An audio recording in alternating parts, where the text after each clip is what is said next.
عزو سلام تانا تقبلوا كل قرنات عالم تركبوا تخاتلتن أبالات نسدرابيت قلم قوام قازوخونكم تعذبتنا انبار لومور كم تلمود نايلو متخرس حابت زينا حزنا قريبنا لكم لنا نابت فلام زينا كنبل ሚኒስትር ዑስማን ሳልሕ ንዲፕሎማስኛታት ወጻኢ ፍሉይ መብርሂ ሂቡ ሚኒስትር ጉዳያት ወጻኢ ኤርትራ አቶ ዑስማን ሳልሕ ነቲ ሕብራት ሃገራት ኣብ ኤርትራ ኩነታት ሰብኣዊ መሰላት ንምክታል ዝሾመ ፍሉይ ወኪል ዘለዎ መዝነት ደው ከብል ኣብቲ ዝተኻየደ ርክብ ምስ ዲፕሎማስኛታት ወጻኢ ተማሕፂኑ እቲ ሚኒስትር ኣብ ኣስመራ ኣብ ዝሃቦ መብርሂ እቲ መዝነት ካብ ምትሕብባር ዝርሕቕ ንምስሊ ኤርትራ ካብ ዓለም ዘይሚዛናዊ ገምጋም ዝፈጥርን ዲፕሎማሳዊ ጉድኣት ዘምፅእን እዩ ክብል ይወቅስ كم قالت المنستر اتمسرح بزي ميزان استدلو ترخاز فتر زد ما اوشتاو قدات ارترا زي يكون عالماوي ردئيت كم زفتري اتحساسيبو بتوسخ يتمزنت امونغ ارتران حبرت ايربان كوم ون مسمح حبرسب عالم زول زمدنا الوتاو صلوا كم زفتري زبره باتحساسوا منغسي از مزنت كاب حناص زررب نلعلي بوليتيكاو صقطي زفتر سلازي مقصالو ربح خمزه يوليو قاليصو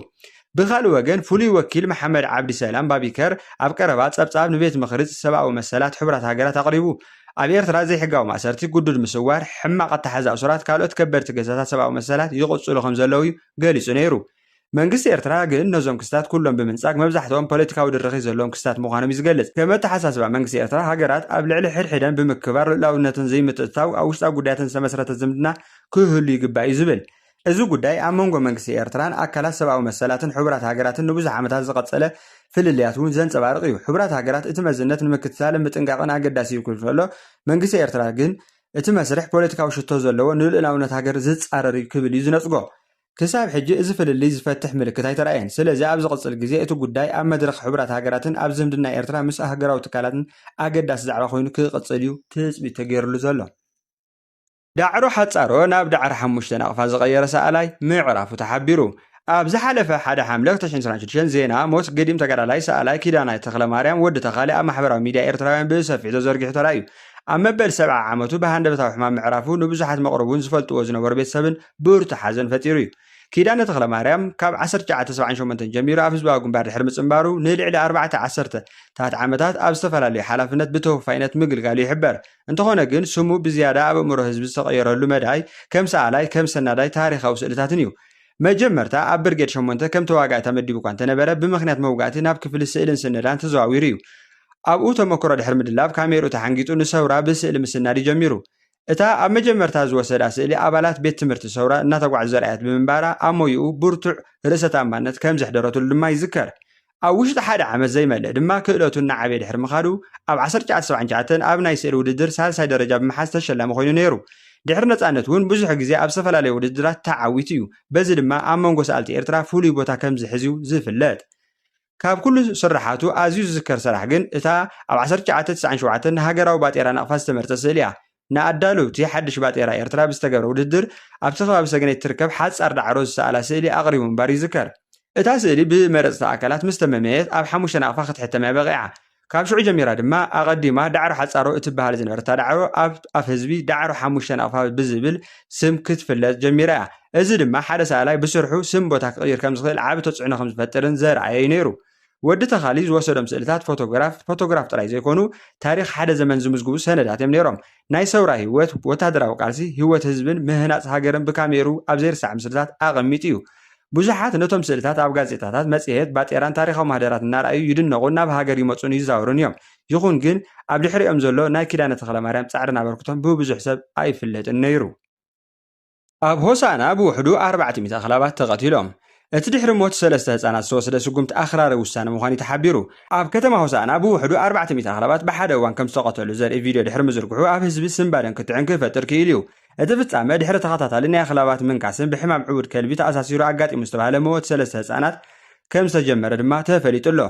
ብመሰረት ካብቲ ነበርቲ እቲ ከባቢ ዝተረኸበ ሓበሬታ ኣብቲ ከባቢ ዝነብሩ ወነንቲ ኣኽላባት ንኣኽላባቶም በዓላቶም ክቆትሉ ከም ዝነገሮም ይዝግለጽ ገለ መሰኻኽር ዓይኒ ድማ ኣኽላባት ብገመድ ተሓኒቖም ወይ ድማ ብምቕጥቃጥ ከም ዝቕተሉ ተገሊጹ ዘሎ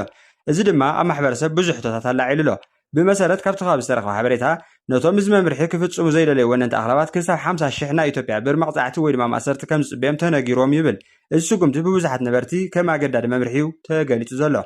ሓደ ስሙ ክዕቀብ ዝሓተተ ነባሪ እቲ ቅትለት ድሕሪ ሞት ክልተ ብኸልቢ ዝተነኽሱ ኣሕዋት ከም ዝተጀመረ ይገሊጹ ብድሕሪ ድማ ካልእ ህፃን ከም ዝሞተ ይገልጽ እዚ ድማ ስጋኣት ኣብ ልዕሊ ህዝቢ ከም ዝውሰኸ ሓቢሩ ክኢላታት ጥዕና ግን ሕማም ዑቡድ ከልቢ ሓደገኛ እኳ እንተኾነ ንምቁፅፃር ናይ ኣኽለባት ክታበት ቁልጡፍ ሕክምናዊ ንዝሰነኹ ሰባት ዝተወደመ ምክትታል እንስሳታትን ዘላቒ ፍታሕ ምዃኑ እዮም ዝገልጹ ኣብ ብዙሓት ሃገራት ድማ ናይ ምኽታብ መደባት ቁፅፅር ወነንቲ ኣልባ ኣኽለባት ብምሕያል እዚ ሕማም ክቕንስን ከቶ ክጠፍእን ከም ዝተኻእለ እዮም ዝገልጹ ኣብ ትግራይ ዕደና ወርቂ ዘጋጠመ ሓደጋ ክልተ መናእሰይ ህይወቶም ስኢኖም ኣብ ክልል ትግራይ ከተማ ዓዲ ኣብዚ ሕጋዊ ዕደና ወርቂ ዝሳተፉ ዝነበሩ መናእሰይ ብዘጋጠሞም ከቢድ ሓደጋ ምድርማስ ህይወቶም ክስእኑ ምኽኣሎም ተሓቢሩ ብመሰረት ዝወፀ ሓበሬታ ሰበስልጣን እቲ ክልል እቲ ዕደና ዝግበረሉ ዝነበረ መሬት ብምፍራሱ ክልተ መናእሰይ ህይወቶም ክስእኑ ከለዉ 4 ካልኦት ብህይወት ክድሕኑ ክኢሎም እዮም ብመሰረት ዝወፀ ሓበሬታ እቶም 6 መናእሰይ ኣብቲ ኣባጊባ ተባሂሉ ዝፍለጥ ብሕጊ ዝተኸልከለ ቦታ ብዘይ ፍቓድ ወርቂ ንምውፃእ ጉድጓድ እናኻዕቱ ከለዉ መሬት ብድንገት ተደርሚሱ እቲ ሓደጋ ምግጣሙ እዩ ተሓቢሩ ዘሎ እቲ ዝተዋህበ ሓበሬታታት ከም ዘመልክቶ እቲ ምድርማስ ናይ መሬት ብብዝሒ ዝናብ ኣብ እዋን ክረማት ብዝያዳ ዝኽሰት ምዃኑ እዩ ተሓቢሩ ዘሎ እቲ ዝናብ ንልስሉስነት መሬት ብምውሳኽ ንከምዚ ዓይነት ዘይውሕስ ጎዳጉድ ብቐሊሉ ንክድርመሱ ይገብሮም ክብሉ ድማ ጠንቂ እቲ ክስተት የረድኡ ከንቲባ ከተማ ዓዲ ኣይተ ተኽላይ ተስፋይ ኣብ ወቅቲ ክረማት ኣብ ዘይሕጋዊ ዕደና ወርቂ ዝዋፈሩ መናእሰይ ካብ ከምዚ ዓይነት ሓደጋታት ርሒቖም ክፀንሑ ኣጠንቂቖም ብፍላይ ብዝናብ ዝለስለሰ መሬት ኣብ ዝተዓደነ ጉድጓድ ምእታው ንህይወት ሰብ ኣዝዩ ሓደገኛ ምዃኑ እውን ኣስሚሩሉ ኣብ ዝሓለፈ ዓመታት ኣብ ብዙሓት ከባቢታት ትግራይ ዘይስሩዕ ዕደና ወርቂ ብስፍሓት እናቐፀለ ይርከብ ብዙሓት መናእሰይ ብሰንኪ ስእነት ስራሕ ኢኮኖሚያዊ ፀቕጥን ትልሚ ቁልጡፍ ኣታዊ ምርካብን ናብ ከምዚ ዓይነት ሓደገኛ ስራሕ ከኣትዉ ይግደዱ ከም ዘለዉ እዮም እቶም ተንተንቲ ዝገልጹ ይኹን እምበር እዚ ዓይነት ዕደና ብዘይ ሞያዊ መሳርሒ ብዘይ ውሕስነት ብዘይ ፍቓድን ብዘይ ሕጋዊ መንገድን ስለ ዝካየድ ኣብ ልዕሊ ህይወትን ሰባትን ከቢድ ግድኣት ይፈጥር ከም ዘሎ ድማ ተሓቢሩ ብተደጋጋሚ ምድርማስ መሬት ምጥሓል ሰባት ከምኡ እውን ካልእ ናይ ስራሕ ሓደጋታት ይምዝገቡ ምህላዎም እውን ተፈሊጡ እዩ ብተወሳኺ እዚ ጉዳይ ንሕጋዊ ምሕደራ ሃፍትን ተፈጥሮን ንሓለዋ ከባቢን ከቢድ ፈተና ኮይኑ ይቕፅል ምህላው እውን ዝንገር ሞት እዞም ክልተ መንእሰያት ዘይሕጋዊ ዕደና ወርቂ ክሳብ ክንደይ ንህይወት ሰባት ሓደገኛ ምዃኑ ብግብሪ ዘርኢ እዩ ብዘይካ ሕጋዊ ምቁፅጣር ንመናእሰይ ኣማራፂ መናበሮን ዕድላትን ስራሕ ምፍጣርን ነዚ ከምዚ ዓይነት ተደጋጋሚ ሓደጋታት ንምንካይ ወሳኒ ምዃኑ ድማ ነበርቲ ተኸባቢ ኣተሓሳሲቦም ኣብ ደቡብ ኣፍሪቃ ብዕጥቂ ነብሱ ክከላኸል ዝሰረዐ ኢትዮጵያዊ ኣብ ማሕበራዊ ሚድያ ሰፊሕ ክርክር ፈጢሩ ኣብ ደቡብ ኣፍሪቃ አንጻር ወጻትኛታት ዝተበራኸተ ውጥረትን ተቃውሞትን ናብ ዝቆፅሉ ዘሎ እዋን ሓደ ኢትዮጵያዊ ተባሂሉ ዝግለጽ ዘሎ ግለሰብ ብከቢድ ዕጥቅን ብሰልጠኑ ኣኻልም ተኸቢቡ ዝሰረዐሉ ቪድዮ ኣብ ማሕበራዊ ሚድያ ድሕሪ ምዝርግሑ ሰፊሕ ክርክር ኣልዒሉሎ እቲ ቪድዮ ብፍጥነት ድሕሪ ምዝርግሑ ኣብ ዝተፈላለዩ መድረኻት ዝተፈላለዩ ርእይቶታትን ቀሪቡሉ ኣሎ ገለ ተጠቀምቲ እቲ ግለሰብ ኣብዚ ኩነታት ስጋኣት ህይወቱን ንብረቱን ንምክልኻል እዩ ዝተዳለወ ክብሉ ርእይቶኦም ክህቡ ከለዉ ካልኦት ግን ከምዚ ዓይነት ዕጥቂ ኣብ ሲቪላዊ ከባቢ ምርኣይ ነቲ ውጥረት ከም ዘጋድድ ብምግላጽ ተቃውሞም የስምዑ ኣለዉ ብፍላይ ገለ ደቡብ ኣፍሪቃውያን እቲ ተግባር ሕጋዊ ምርመራ ክግበረሉን እቲ ግለሰብ ክሕተትን ጻውዒት ኣቕሪቦም ኣለዉ ብኣንጻሩ ድማ ገለ ካልኦት ኣፍሪቃውያን ነቲ ግለሰብ ደጊፎም በትህሉ ኩነታት ዝተረጋገመ ጥቕዓት ኣንጻር ወጻትኛታትን ርእሱን ንብረቱን ክከላኸል መሰል ኣለዎ ክብሉ እዮም ዝምግቱ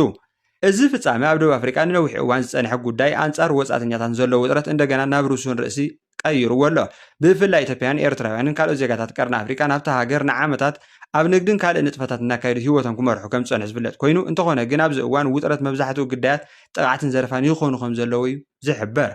ብዛዕባ እቲ መካትዒ ኮይኑ ዘሎ ቪድዮ ግን እቲ ግለሰብ ብሓቂ ኢትዮጵያዊ ምዃኑ ወይ ድማ ዕጥቂ ብሕጊ ዝተፈቕደ ምዃኑ ዝተረጋገፀ ወግዓዊ ሓበሬታ ክሳብ ሕጂ ቀረበን ስለዚ እቲ ጉዳይ ብጥንቃቐ ምርኣይን ውፅኢቱ ምርመራን ምጽባይን ኣገዳሲ ይኩሉ ድማ ጉዱሳት ወገናት የተሓሳስቡ ኣለዉ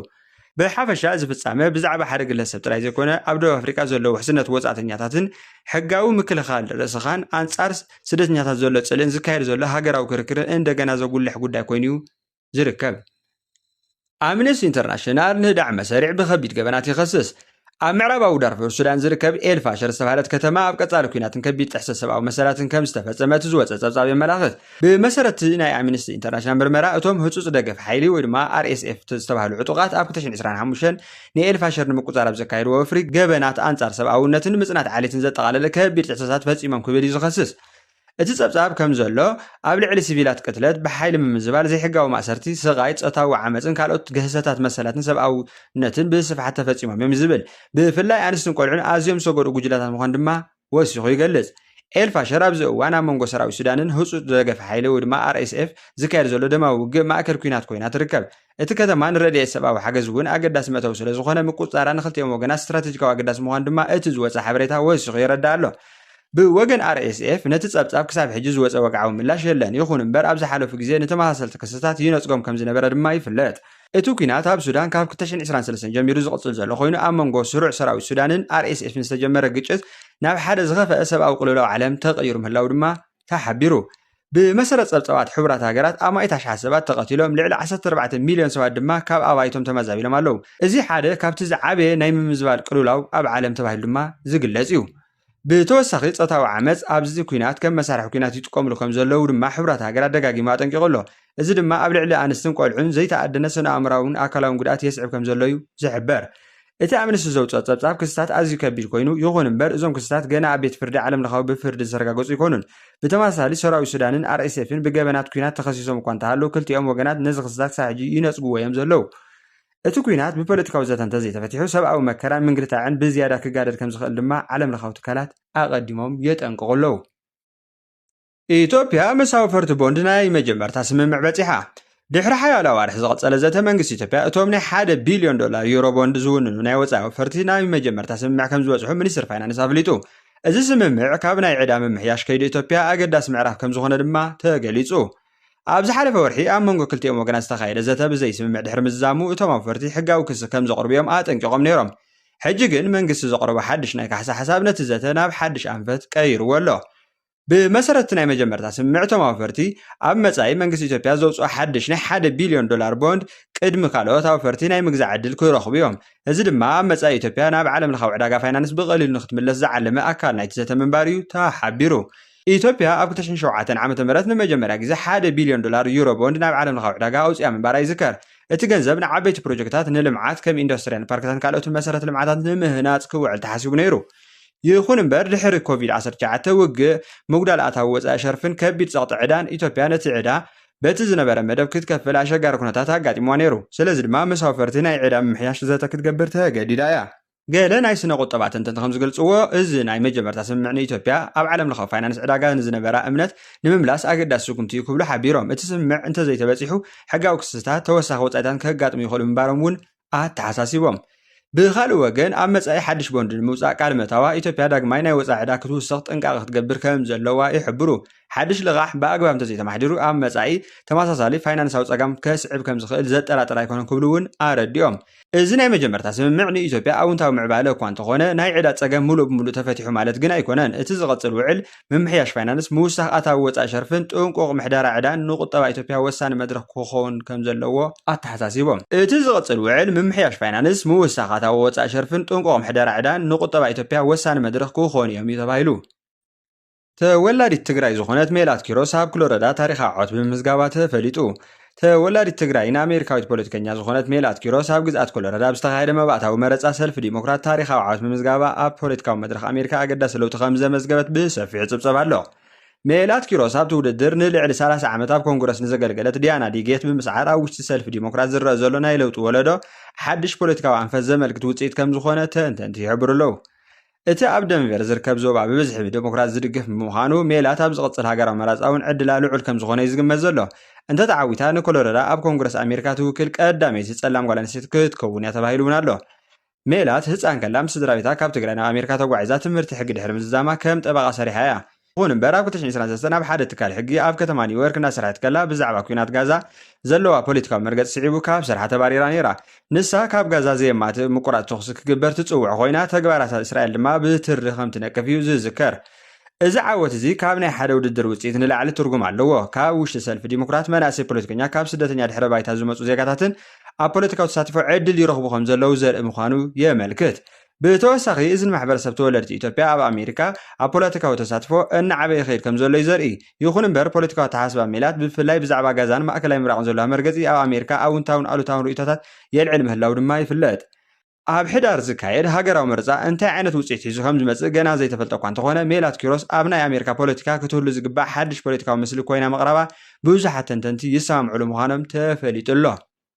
ንሎሚ ዝበልናዮም ምንጭ ዝፁ ሓበሬታና ዝኾኑ ዜናታት እዚኦም እዮም ነይሮም። ኣብ ቀጻሊ ብተመሳሳሊ ሓበሬታ ክሳብ ንራኸብ ሼር፣ ላይክ፣ ሳብስክራይብ ምግባር ኣይትረስዑ። ዘለኩም ርእቶ እውን ኣብ ኮሜንት ሴክሽን ኣቕሙጡልና።